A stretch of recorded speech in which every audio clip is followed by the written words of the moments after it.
નમસ્કાર વિદ્યાર્થી મિત્રો, તપોવન સાયન્સ એકેડેમીમાં આપનું હાર્દિક સ્વાગત છે। વિદ્યાર્થી મિત્રો, આપણે ચેપ્ટર 2 કમ્પ્લીટ કરી ગયા। હવે આજે આપણે શરૂઆત કરીએ ચેપ્ટર 3 થી। હવે આજનું આપણું ચેપ્ટરનું નામ છે વનસ્પતિ સૃષ્ટિ।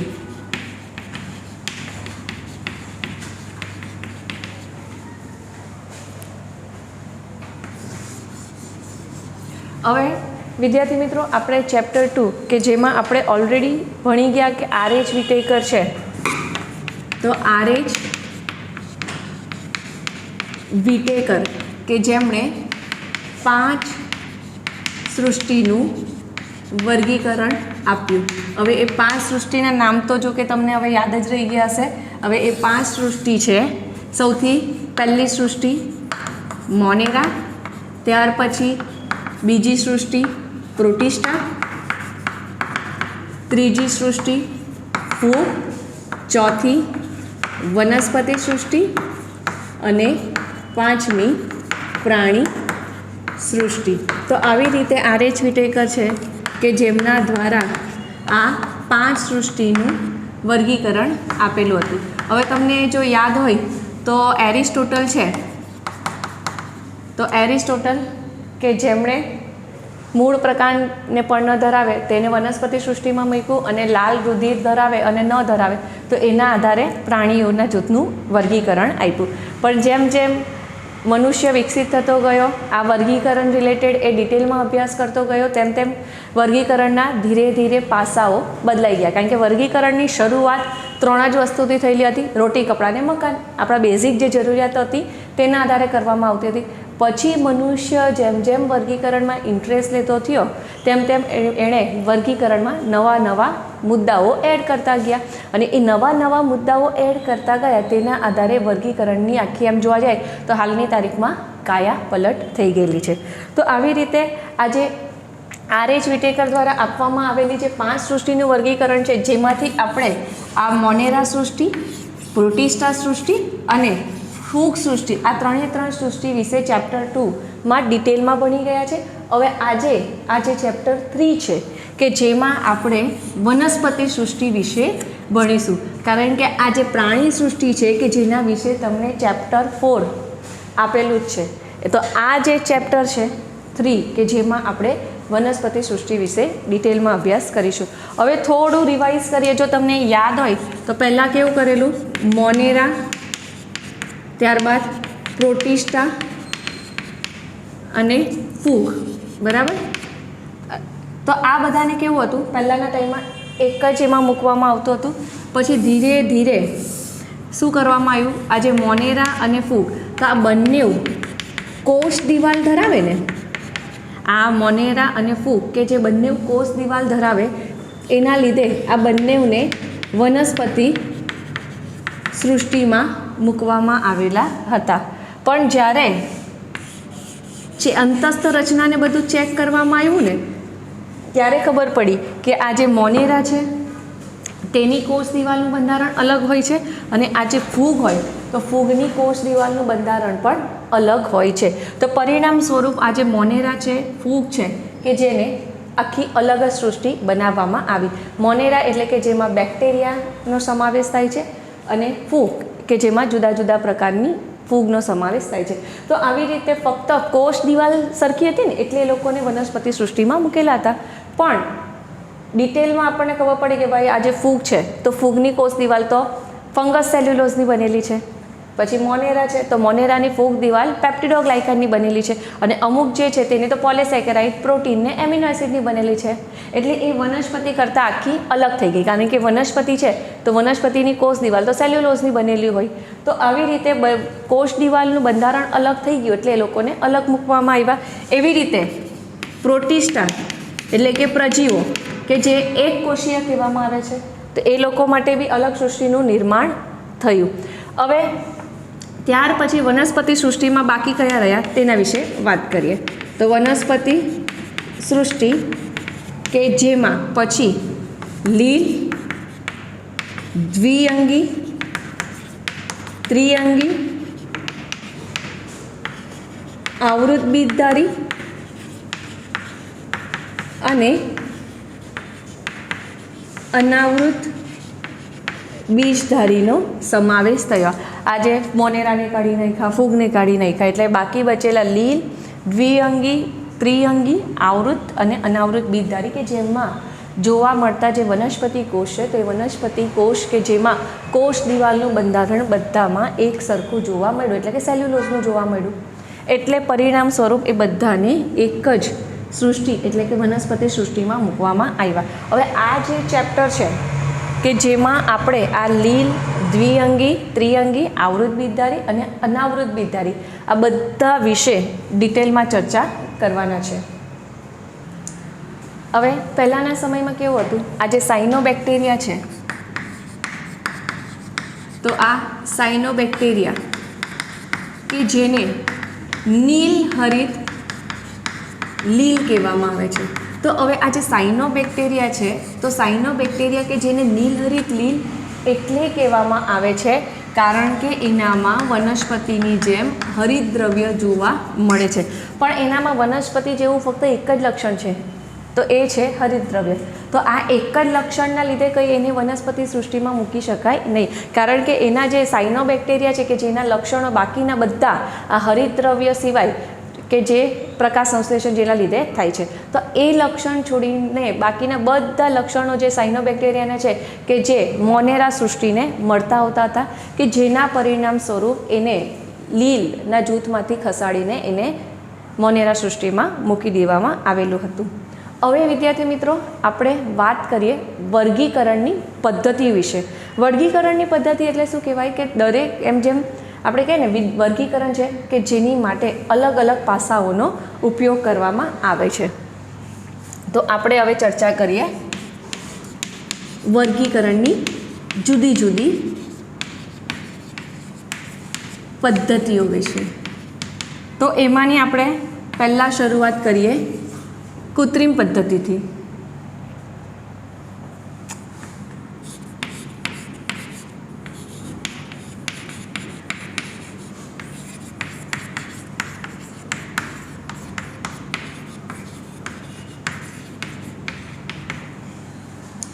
હવે આ જે કૃત્રિમ વર્ગીકરણ પદ્ધતિ છે કે જેમાં વનસ્પતિના બાહ્યાકાર લક્ષણોને ધ્યાનમાં લેવામાં આવતું હતું. આમાં વનસ્પતિના બાહ્યાકાર લક્ષણોને ધ્યાનમાં લેવામાં આવતું. તો એ વનસ્પતિના બાહ્યાકાર લક્ષણો એટલે કયા? મતલબ વનસ્પતિની પ્રકૃતિ ધ્યાનમાં લેવામાં આવતું, કયા નિવાસસ્થાનમાં એ રહે છે તે ધ્યાનમાં લેવામાં આવતું હતું, પછી રંગ, કયા રંગની વનસ્પતિ છે એના પર કયા રંગના પુષ્પ થાય છે તે ધ્યાનમાં લેવામાં આવતું, પછી પર્ણની સંખ્યા અને આકાર. તો આવા તમે જ વિચાર કરો ને, આ પ્રકૃતિ, રંગ, પર્ણની સંખ્યા, આકાર કે જે આપણે નરી આંખે જોઈ શકીએ છીએ. આપણે જોઈને કહી શકીએ કે ભાઈ સળંગ સપાટી ધરાવે છે, પર્ણ નાના આકારના છે, મોટી આકારના છે. પછી એ લોકો શું કરે, કાઉન્ટ કરે કે ભાઈ આ છોડ છે તો એ છોડ પર કેટલા પર્ણની સંખ્યા થઈ. તો એવી રીતે વનસ્પતિના જે બાહ્યાકાર લક્ષણ છે તે આ કૃત્રિમ વર્ગીકરણ પદ્ધતિમાં ધ્યાનમાં લેવામાં આવતું હતું. હવે આ જે લિનિયસ છે તો લિનિયસ દ્વારા આપવામાં આવેલી જે વર્ગીકરણ પદ્ધતિ એટલે કે કૃત્રિમ વર્ગીકરણ પદ્ધતિ એમાં એનો સમાવેશ આ કૃત્રિમ વર્ગીકરણ પદ્ધતિમાં થાય છે. તો લિનિયસ દ્વારા આપવામાં આવેલી જે વર્ગીકરણ પદ્ધતિ છે કે જેમાં મુખ્યત્વે વનસ્પતિના વાનસ્પતિક લક્ષણો અને પુંકેસર ચક્રને આધારે કરવામાં આવતું હતું. એટલે વાનસ્પતિક લક્ષણ એટલે શું કહેવાય ખબર? વાનસ્પતિક લક્ષણ એટલે આ બધા પ્રકૃતિ, રંગ, પર્ણની સંખ્યા, આકાર, ફળ કયા પ્રકારનું છે, પછી વનસ્પતિની હાઇટ કેટલી છે. તો એવી રીતે લિનિયસ દ્વારા આપવામાં આવેલી જે વર્ગીકરણ પદ્ધતિ છે કે જેમાં વાનસ્પતિક લક્ષણ એટલે કે મૂળ પ્રકાર પર્ણની બાહ્યાકાર રચના તો એને વાનસ્પતિક લક્ષણો કહેવાય અને પુંકેસર ચક્રને આધારે કરવામાં આવતું હતું. પણ આ જે કૃત્રિમ વર્ગીકરણ પદ્ધતિ છે ને તો આના પરથી તમે એવું ગેસિંગ કરી શકો કે આ જે કૃત્રિમ વર્ગીકરણ પદ્ધતિ છે કે જેમાં વાનસ્પતિક લક્ષણ અને લિંગી લક્ષણ બંનેને એક સરખું મહત્ત્વ આપવામાં આવતું હતું. આ જે કૃત્રિમ વર્ગીકરણ પદ્ધતિ છે કે જેમાં વાનસ્પતિક લક્ષણ અને લિંગી લક્ષણ એટલે કે સ્ત્રી કેસર પુકેસરની રચના ને એ બધી વસ્તુ, એ લોકોની પ્રજનનની પ્રક્રિયા, તો એને લિંગી લક્ષણ કહેવામાં આવે છે કે પ્રજનન કઈ રીતે કરે છે, લિંગી કરે કે અલિંગી પ્રજનન કરે છે, પુકેસર, સ્ત્રી કેસર, તો એ બધા લિંગી લક્ષણ અને વાનસ્પતિક લક્ષણોને એક સરખું જ મહત્ત્વ આપવામાં આવતું હતું. પણ હવે તમે જ વિચાર કરો કે જો કૃત્રિમ વર્ગીકરણ પદ્ધતિ આગળ જતાં એટલી આઈડિયલ માનવામાં નહીં આવે તો એવું કેમ? કારણ કે વનસ્પતિ પર પર્યાવરણની અસર થાય છે.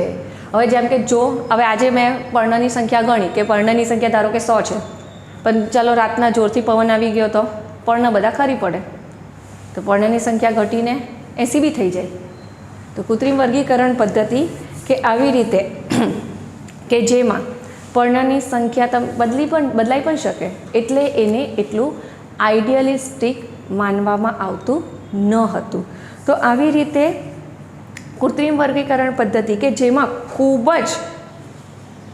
જ નજીકનો સંબંધ ધરાવતી હોય ને વનસ્પતિ, તો એને આધારે પહેલાં શું કહેવાય, એને આધારે જે સંબંધિત જાતિઓ હતી ને, સંબંધિત વનસ્પતિની જે જુદી જુદી જાતિઓ હતી, તો એને અલગ કરવામાં આવતી હતી. તો એના લીધે શું થતું ખબર, કે આ બધુંમાં ચેન્જીસ જોવા મળતું કે જેના લીધે આગળ જતાં આ એટલી સ્વીકૃત માનવામાં ન આવી. પ્લસ આમાં કેવું હતું, બાહ્યાકાર લક્ષણોને ધ્યાનમાં લીધેલા. તો વનસ્પતિના આંતરિક લક્ષણો પણ હોય ને. હવે તમે જો ભણશો જ 7મા ચેપ્ટરમાં તમને તમે 6ઠ્ઠા ચેપ્ટરમાં ભણશો જ કે તમને ખ્યાલ આવશે કે મૂળ તમે જો ને તો મૂળની રચનામાં પણ તમને વિવિધતા જોવા મળે. એકદળી મૂળ, દ્વિદળી મૂળ, તો એમાં પણ તમને વિવિધતા જોવા મળે છે. તો આવી રીતે આ જે કૃત્રિમ વર્ગીકરણ પદ્ધતિ કે જેમાં વનસ્પતિની અંતસ્થ રચના પર ભાર આપવામાં આવેલું ન હતું, પ્લસ એના વાનસ્પતિક લક્ષણ અને લિંગી લક્ષણને એક જ સરખું મહત્ત્વ આપવામાં આવતું હતું, અને એમ નજીકના રિલેટેડ એમ કહે ને લક્ષણો, એમ નજીકના લક્ષણો ધરાવે તો એના આધારે એ લોકો શું કરતા, વનસ્પતિને અલગ અલગ જાતિમાં મૂકવામાં આવતું. હવે એના પછી બીજી વર્ગીકરણ પદ્ધતિ અસ્તિત્વમાં આવી, એટલે કે નૈસર્ગિક વર્ગીકરણ પદ્ધતિ.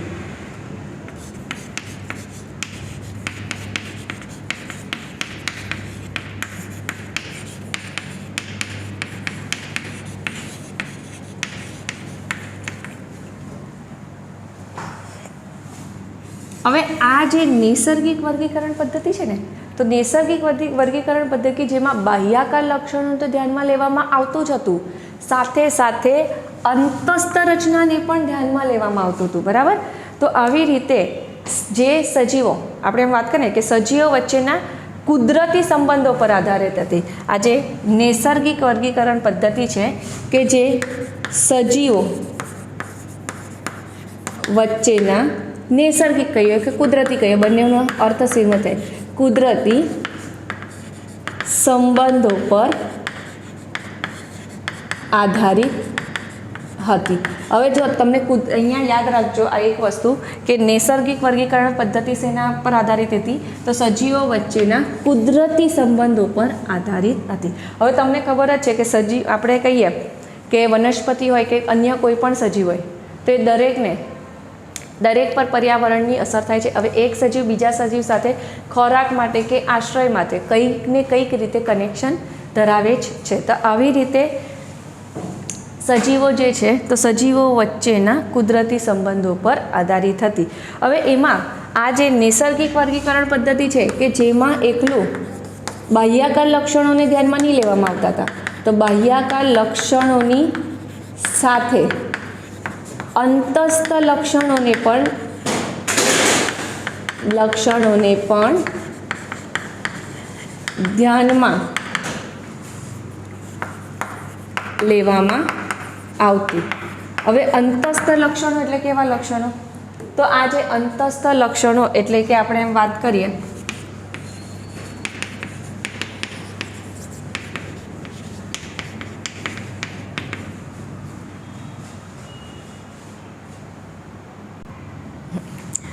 તો આવી રીતે અંતસ્થ લક્ષણો એટલે કે વનસ્પતિની સૂક્ષ્મ સંરચના દેટ મીન્સ કે એ લોકોના આપણે માઇક્રોસ્કોપમાં જોઈએ તો વનસ્પતિમાં કયા કયા પ્રકારના કોષો જોવા મળે છે, કોષોની ગોઠવણી કેવી છે તે વસ્તુ ધ્યાનમાં લેવામાં આવી. ત્યાર પછી એની અંતસ્થ રચના ધ્યાનમાં લેવામાં આવી, તેમજ એ લોકોની ભ્રૂણ વિદ્યા દેટ મીન્સ કે વનસ્પતિ છે તો વનસ્પતિમાં ફલનની પ્રક્રિયા થાય છે, તો એ જે ફલનની પ્રક્રિયા થાય છે તો ફલનમાં થઈ તો ફલિતાંડ બને, તે ફલિતાંડમાંથી ભ્રૂણનું નિર્માણ કઈ રીતે થાય છે, કયા પ્રકારનું ભ્રૂણ બને છે તો એના આધારે વર્ગીકરણ કરવામાં આવ્યું. તેમજ વનસ્પતિ રસાયણ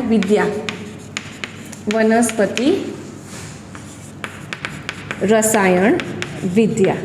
તો આવી રીતે આ જે કુદરતી એટલે કે નૈસર્ગિક વર્ગીકરણ પદ્ધતિ છે કે જેમાં બાહ્યાકાર લક્ષણોને ધ્યાનમાં લીધા, એની સાથે સાથે અંતસ્થ જે રચનાઓ છે તેને પણ ધ્યાનમાં લીધી કે ભ્રૂણ વિકાસ કઈ રીતે થાય છે, વનસ્પતિ છે તો વનસ્પતિમાં કયા કયા પ્રકારના રસાયણો જોવા મળે છે, કયા પ્રકારની રાસાયણિક પ્રક્રિયાઓ થાય છે તેના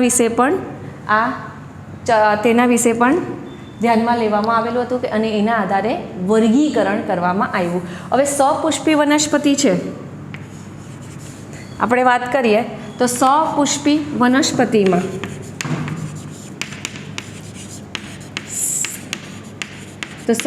વનસ્પતિમાં નૈસર્ગિક વર્ગીકરણ પદ્ધતિ જે છે તે બેન્થામ અને હુકર દ્વારા આપવામાં આવી. આ બંને વૈજ્ઞાનિકના નામ છે. બેન્થામ કે જેનું ફૂલ ફોર્મ થાય જ્યોર્જ બેન્થામ અને જોસેફ હુકર કે જેના દ્વારા સપુષ્પી વનસ્પતિમાં નૈસર્ગિક વર્ગીકરણ પદ્ધતિ આપવામાં આવી. તો જો અહીંયાથી 1 માર્કના પ્રશ્ન એ બને કે કૃત્રિમ વર્ગીકરણ પદ્ધતિ છે તેમાં કયા લક્ષણોને ધ્યાનમાં લેવામાં આવતું, તો આ યાદ રાખજો, બાહ્યાકાર લક્ષણોને. કૃત્રિમ વર્ગીકરણ પદ્ધતિ છે કે જેમાં વાનસ્પતિક લક્ષણ અને લિંગી લક્ષણ બંનેને એક જ સરખું મહત્ત્વ અપાતું હતું. જ્યારે નૈસર્ગિક વર્ગીકરણ પદ્ધતિમાં કેવું છે, સજીવો વચ્ચેના કુદરતી સંબંધો પરને ધ્યાનમાં લેવામાં આવતું, પ્લસ એના બાહ્યાકાર લક્ષણોની સાથે સાથે એના આંતરિક લક્ષણો, અંતસ્થ લક્ષણો કે આંતરિક લક્ષણો બંને સેમ. પછી સપુષ્પી વનસ્પતિમાં નૈસર્ગિક વર્ગીકરણ પદ્ધતિ કોણે આપી, તો સપુષ્પી વનસ્પતિમાં નૈસર્ગિક વર્ગીકરણ પદ્ધતિ છે કે જે જ્યોર્જ બેન્થામ, એક જ નામ છે, અને જોસેફ હુકરે આપી. હવે વાત કરીએ આપણે ત્રીજી વર્ગીકરણ પદ્ધતિ વિશે. એનું નામ છે જાતિ વિકાસકીય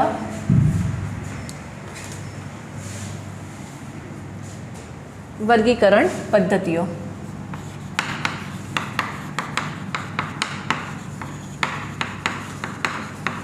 હવે જાતિ વિકાસકીય વર્ગીકરણ પદ્ધતિ દેટ મીન્સ કે અહીંયા ઉદ્વિકાસને ધ્યાનમાં લેવામાં આવતું, એટલે કે જે વિવિધ જાતિના જે સજીવો છે તો વિવિધ સજીવો વચ્ચેના જે ઉદ્વિકાસીય સંબંધો છે તેના પર આ આધારિત હતી. આ ખાસ ધ્યાનમાં રાખજો કે વિવિધ સજીવો વચ્ચેના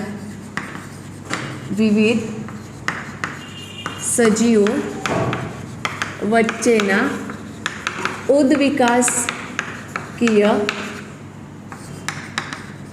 સંબંધ પર આધારિત છે. હવે વિવિધ સજીવોના ઉદ્વિકાસકીય સંબંધો એટલે શું કહેવાય કે કઈ રીતે વનસ્પતિ સૃષ્ટિ અસ્તિત્વમાં આવી, પછી એ જે અસ્તિત્વમાં આવેલી જે વનસ્પતિ છે તે વનસ્પતિમાંથી કઈ રીતે અલગ અલગ જાતિના વનસ્પતિનું નિર્માણ થયું. જેમ કે આપણા મનુષ્યનું તમને એક્ઝામ્પલ આપું તો આપણે જનરલી ખબર છે કે વાંદરામાંથી આપણું નિર્માણ થયું, તો વાંદરામાંથી આપણું જે નિર્માણ થવાની પ્રક્રિયા છે ને, મનુષ્યના નિર્માણ થવાની પ્રક્રિયા, તો એને કહેવામાં આવે ઉદ્વિકાસ. બરાબર, એને કહેવામાં આવે ઉદ્વિકાસ. તો એ વાંદરામાંથી મનુષ્ય કઈ રીતે બન્યા ને અને કઈ રીતે અલગ અલગ જાતિ જોવા મળી, તો એના રિલેટેડ જે ટોપિક છે તે જાતિ વિકાસકીય વર્ગીકરણ પદ્ધતિમાં એનો સમાવેશ થાય છે. તો આવી રીતે વિવિધ સજીવો એટલે કે એક વનસ્પતિ બીજી વનસ્પતિ સાથે કઈ રીતે ઉદ્વિકાસકીય સંબંધ ધરાવે છે તો એનો આમાં સમાવેશ કરવામાં આવતો. અને જે હવે આમાં વાત કરીએ, હવે ખબર છે કે વનસ્પતિ છે તો વનસ્પતિમાં વર્ગક. હવે વર્ગક વિશે જેના વિશે આપણે ચેપ્ટર 1માં ચર્ચા કરી જ ગયા હતા. તો એક સરખા વર્ગકમાં સમાવેશિત સજીવો છે તો એના પૂર્વજો એક જ હતા. એટલે આના પરથી આ ઉદ્વિકાસકીય એ લોકોએ સંબંધ પર અભ્યાસ કર્યો ને વનસ્પતિના, તો એ લોકોને એવી ધારણા થઈ, એટલે કે એવી એ લોકોને માન્યતા થઈ કે ભાઈ એક સરખા વર્ગકમાં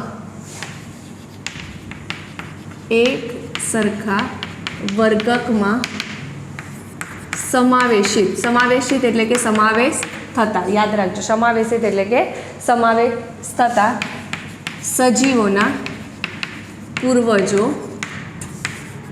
એક જ હતા. હવે આનો અર્થ શું થાય? આપણે ઘઉંનું વર્ગક એવું વર્ડ યુઝ કરીએ, ઘઉંનું વર્ગક, કૂતરાનું વર્ગક કે પછી કેરીનું વર્ગક, તો એવું માનવામાં આવે છે કે તમને ખબર જ છે કે કેરી છે તો કેરી જુદી જુદી જાતિની હોય છે, કૂતરાઓ પણ કંઈ એક જ સરખા જાતિના હોતા નથી, પણ એવું માનવામાં આવે છે ભલે કેરીની જુદી જુદી જાતિઓ જોવા મળે છે પણ એના પૂર્વજો તો એક જ હશે. એના પરથી એવી ધારણા બંધાય છે. હવે ત્યાર પછી અશ્મિ છે, તો અશ્મિઓના પણ અભ્યાસ કરવામાં આવ્યા.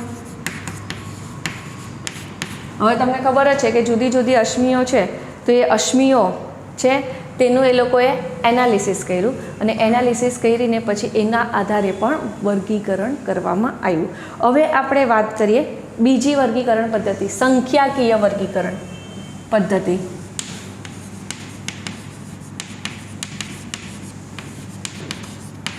સંખ્યાકીય વર્ગીકરણ પદ્ધતિ છે ને એ કોમ્પ્યુટર બેઝડ પદ્ધતિ. હવે આજનો યુગ તો કોમ્પ્યુટરનો જ છે, તમને ખ્યાલ જ છે, જેમ કે તમે હમણાં ભણો જ છો ઓનલાઈન. તો આ જે સંખ્યાકીય વર્ગીકરણ છે ને, તો એના પરથી આજે કોમ્પ્યુટર જે હોય, તો કોમ્પ્યુટર કે જેના આધારે માહિતી જે હોય ને, કોમ્પ્યુટરનો ઉપયોગ કરીને માહિતી જે છે તે મળી રહે છે. હવે સ્વાભાવિક છે કે જે પણ વસ્તુ રિસર્ચ થાય તો કોમ્પ્યુટરમાં એને સ્ટોર કરે. પછી ઇન ફ્યુચર 10 વર્ષ પછી મારે જોવું છે કે ભાઈ આવૃત બીજધારી વનસ્પતિ છે, તો આવૃત બીજધારી વનસ્પતિમાં કયા કયા લક્ષણોનો સમાવેશ કરેલો છે, તો હું શું કરીશ, કોમ્પ્યુટરમાં ફક્ત જે સર્ચ લખેલું હોય તો એ સર્ચ લખેલા બોક્સમાં આવૃત બીજધારી લખીશ. એટલે શું થાય, આવૃત બીજધારીના જે લક્ષણો શોધાયેલા છે તેના વિશે માહિતી મળી રહે છે. તો આવી રીતે આ જે સંખ્યાકીય વર્ગીકરણ પદ્ધતિ છે કે જેમાં કોમ્પ્યુટરનો ઉપયોગ કરીને સરળતાથી માહિતી મળી રહે છે, કે જેમાં ઉપયોગ કરીને સરળતાથી માહિતી મળી રહે છે, કે જેમાં લક્ષણો, એમાં શેના લક્ષણો જે હોય અને સ્વીકૃત માહિતીના લક્ષણો અને સ્વીકૃત માહિતીના સંખ્યા, સ્વીકૃત જે માહિતી હોય તેની સંખ્યા અને સંકેતો નિદર્શિત છે. નિદર્શિત એટલે એમ કહેવાય કે અંદર સ્ટોર કરેલા હોય. એમ કે જેમ કે જો આવૃત બીજધારી છે, તો ધારો કે આવૃત બીજધારીના 100 લક્ષણો છે, તો હું કોમ્પ્યુટરમાં આવૃત બીજધારી સર્ચ કરીશ એટલે શું થાય, લક્ષણોની આખી લિસ્ટ આવી જાય કે ભાઈ આ જે આટલા લક્ષણો છે કે તેનો સમાવેશ આવૃત બીજધારીમાં થાય છે. તો સ્વાભાવિક છે એની સંખ્યા મળી જશે, પ્લસ એ જે લક્ષણો હોય ને, એટલે કે જે માહિતી એક્સેપ્ટ થયેલી છે, શોધાયેલી છે, તો એ માહિતીની આપણને સંખ્યા. અને યાદ રાખજો, વનસ્પતિ જોઈએ ને તો વનસ્પતિ જેમ કે આપણે કહીએ ને કે જો સપુષ્પી વનસ્પતિ છે, તો સપુષ્પી વનસ્પતિ જો એકલિંગી હોય, એકલિંગી એટલે કે પુંકેસર જો ધરાવતી હોય ને તો એની માટેનો સિમ્બોલ છે આ. પછી સ્ત્રી કેસર ધરાવતી હોય, ફક્ત સ્ત્રી કેસર જોવા મળે તો એની માટે આ સિમ્બોલ જોવા મળે. હવે દ્વિલિંગી પુષ્પ હોય તો દ્વિલિંગી પુષ્પ કે જેની માટેનો સંકેત છે આવો. તો આવી રીતે આજે સંકેત સ્વરૂપે માહિતીનો સંગ્રહ થયેલો હોય છે, જેના લીધે આપણને છે ને ખબર પડે કે કોમ્પ્યુટરમાં જો આવૃત બીજધારી સર્ચ કરીએ તો ખબર પડે કે કયા લક્ષણ માટે કયા સંકેતો છે અને આવૃત બીજધારી કે જેના માટે કેટલા લક્ષણો શોધાયા છે. તો આવી રીતે કોમ્પ્યુટર છે, તો કોમ્પ્યુટરમાં આપણને આંકડાકીય માહિતી અને જુદા જુદા લક્ષણો માટેના જે સંકેતો છે તે પણ મળી રહે છે અને ઇન્સ્ટન્ટ મળે. અને કેવું થાય, ઇન્સ્ટન્ટ મળે અને વર્ષોના વર્ષ એ વસ્તુ કેવી થાય છે, સ્ટોર થઈ જાય છે. ત્યાર પછી હવે વાત કરીએ કોષ વર્ગીકરણ વિદ્યા. કોષ વર્ગીકરણ વિદ્યા. હવે કોષ વર્ગીકરણ વિદ્યા એટલે તમને જો નામ પરથી જ ખબર પડી જાય, જે કોષ વર્ગીકરણ વિદ્યા છે કે જેમાં કોષની રચનાને ધ્યાનમાં લેવામાં આવતું હતું. બરાબર, જેમાં શેને ધ્યાનમાં લેવામાં આવે? કોષની રચનાને ધ્યાનમાં લેવામાં આવતું. અને કોષ છે તેના વિશે ભણી જ ગયા છે કે કોષ છે, કોષમાં કોષ કેન્દ્ર આવેલું છે. કોષ કેન્દ્ર કે જેની અંદર રંગસૂત્ર દ્રવ્ય આવેલું છે, એટલે કે રંગસૂત્ર દ્રવ્ય કે જે રંગસૂત્ર ધરાવે. તો આ જે કોષ વર્ગીકરણ વિદ્યા છે કે જેમાં રંગસૂત્રની સંખ્યા, રંગસૂત્રના પ્રકાર તમને ખબર છે 4 પ્રકારના રંગસૂત્ર જોવા મળે છે: મેટાસેન્ટ્રિક, સબમેટાસેન્ટ્રિક, એક્રોસેન્ટ્રિક ને ટ્રિલોસેન્ટ્રિક. તો આ જે 4 પ્રકારના જે રંગસૂત્ર છે તેને ધ્યાનમાં લેવામાં આવતું હતું. એની રચના કયા પ્રકારની છે તે, એની વર્તણૂક, તો એની જે વર્તણૂક છે તો એ કયા પ્રકારની છે તે પણ ધ્યાનમાં લેવામાં આવતું. બરાબર, એટલે કોષ વિભાજનની જે પ્રક્રિયા થાય છે તો એ દરમિયાન રંગસૂત્રમાં જે ચેન્જીસ જોવા મળે છે ને તો એના વિશે ધ્યાનમાં લેવામાં આવતું. તો આવી રીતે રંગસૂત્રની સંખ્યા, પ્રકાર, રચના, વર્તણૂક અને કોષ છે તો કોષ વિદ્યાકીય માહિતી ધ્યાનમાં લેવામાં આવતી હતી. એટલે કે કોષની રચના, કોષ કયા કયા પ્રકારના જોવા મળે છે તે બધા લક્ષણોનો સમાવેશ આ કોષ વર્ગીકરણ વિદ્યામાં થતો હતો.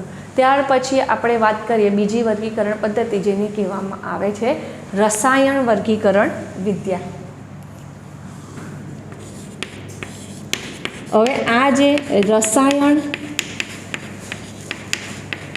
વર્ગીકરણ વિદ્યા છે તો આ રસાયણ વર્ગીકરણ વિદ્યા, હવે આપણે જોવા જઈએ ને તો પૃથ્વી પર અસ્તિત્વ ધરાવતા બધા જ સજીવો જે હોય કે જે રસાયણોના બનેલા છે. તો આમાં વનસ્પતિઓના જે રાસાયણિક ઘટકો છે તે રાસાયણિક ઘટકોને આધારે વર્ગીકરણ કરવામાં આવતું. તો આમાં વનસ્પતિના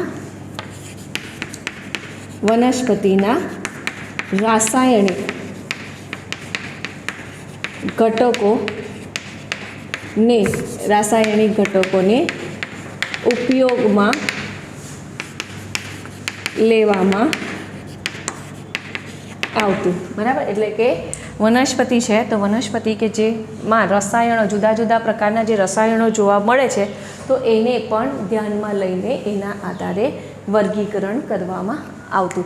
તો આ જે વિદ્યાર્થી મિત્રો ચેપ્ટર 3ની જે પ્રસ્તાવના છે કે જેમાંથી આપણે જોયું કે વર્ગીકરણની જુદી જુદી પદ્ધતિઓ, એમાંની સૌથી પહેલાં આપણે વાત કરી કૃત્રિમ વર્ગીકરણ પદ્ધતિ કે જેમાં લિનિયસ આવે છે. ત્યાર પછી આપણે જોઈ નૈસર્ગિક વર્ગીકરણ પદ્ધતિ, પછી સપુષ્પી વનસ્પતિઓનું નૈસર્ગિક વર્ગીકરણ પદ્ધતિ કે જે બેન્થામ અને હુકર દ્વારા આપવામાં આવી. તો આ બીજી પદ્ધતિ.